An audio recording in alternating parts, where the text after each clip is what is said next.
Hi guys, it's Abdul Bashar and welcome back to Aspiring African. Africans are known for appreciating good food and drinks. Drinking alcohol is part of the larger African culture.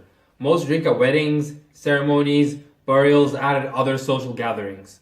Most Africans engage in drinking sprees, with many partaking locally brewed alcohol, which according to scientific analysis could be very harmful to your health. In many countries, people don't always wake up to a Saturday morning the same. Some get up really sober, and some get up with a real hangover. In this episode, we shall try to solve the puzzle of the 5 biggest alcohol drinking countries in Africa, using a statistical calculation of liters consumed per capita per year.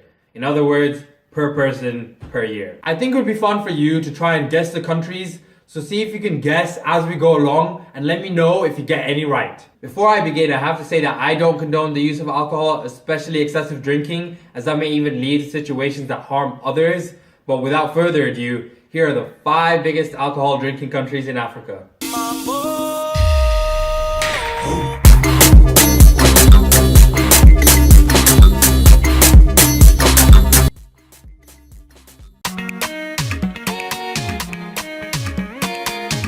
At number 5, we have Namibia, where the average person drinks 9.62 liters per year. Like its South African neighbor, Namibia has a wide breakdown of favorite drinks, but beer carries the most weight with 67% of the alcohol consumption.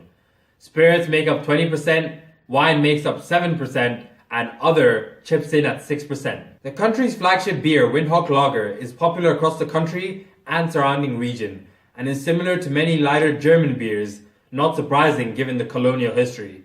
It's like Namibia was colonized to consume alcohol. At number 4 is Rwanda, where the average person drinks 9.72 liters per year. Just 8% of the alcohol consumption comes from beer in Rwanda, despite the popular Turbo King, Primus, and Amstel brands being widely available. The other 92% is largely from homemade drinks, such as the banana beer, because I don't know how to say it.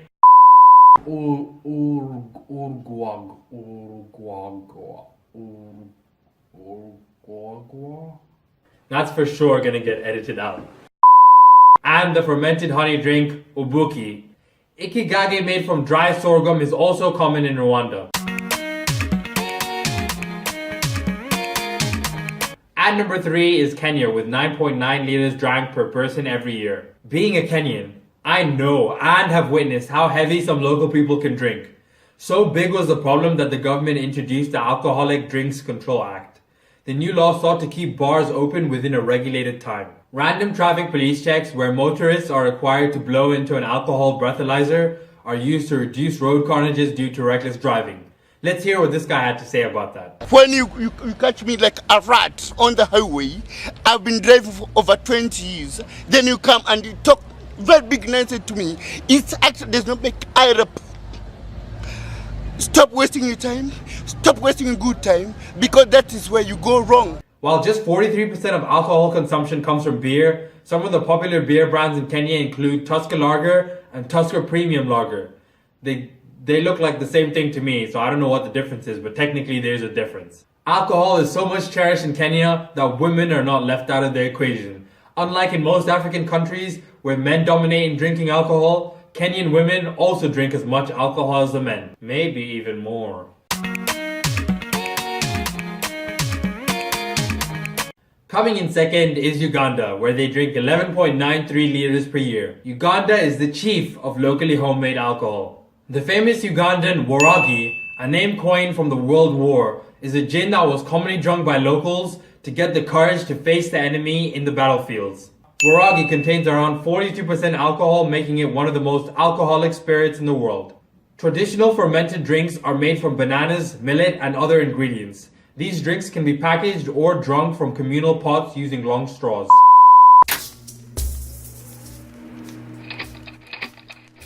Nsooka kutema amabidde nengaleeta gaali ku bicycle kati bwayengera nensusa. So it's your basic still. You've got the mash in there, it's boiling and fermenting. The vapor from it comes up through these copper tubes, then condenses, you cool it off there, and it drips into this gas tank. Alcohol consumed in Uganda, you find about 70% they are drinking only local brews.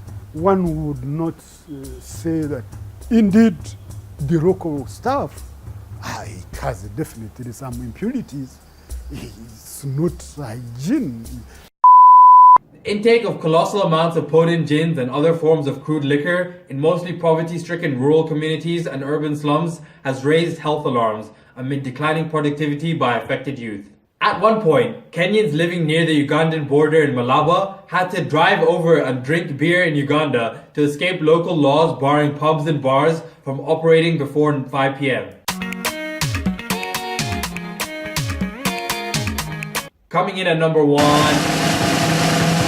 is Nigeria, drinking 12.28 liters per year. Nigeria, popularly known as the giant of Africa, has also emerged as the giant of alcoholism. Rich with natural alcohol known as palm wine, the one that comes from the raffia palm, Nigeria's consumption of domestically made alcohol takes 84% of her total alcohol consumption. In Nigeria, even kids take this local palm wine. It is mostly enjoyed in the numerous bush bars scattered all over the country, as well as during traditional ceremonies. A lot of Nigerian families in the villages have it at their beck and call. In fact, each family produces for her own consumption. All these, in addition to their enormous population, which technically results in higher volumes of liters per year, is exactly how Nigeria emerged as number 1 in drinking alcohol in the entire African continent. So those are the top 5 drunkest African countries. Let me know your thoughts. Thanks for watching. See you next time. Now everybody's spending weekends getting drunk at clubs. I'm busy working while they finding temporary love. I made the sacrifices praying that it's worth it, but I know it's gonna work and I'ma get what I deserve until I'm gone. People gonna keep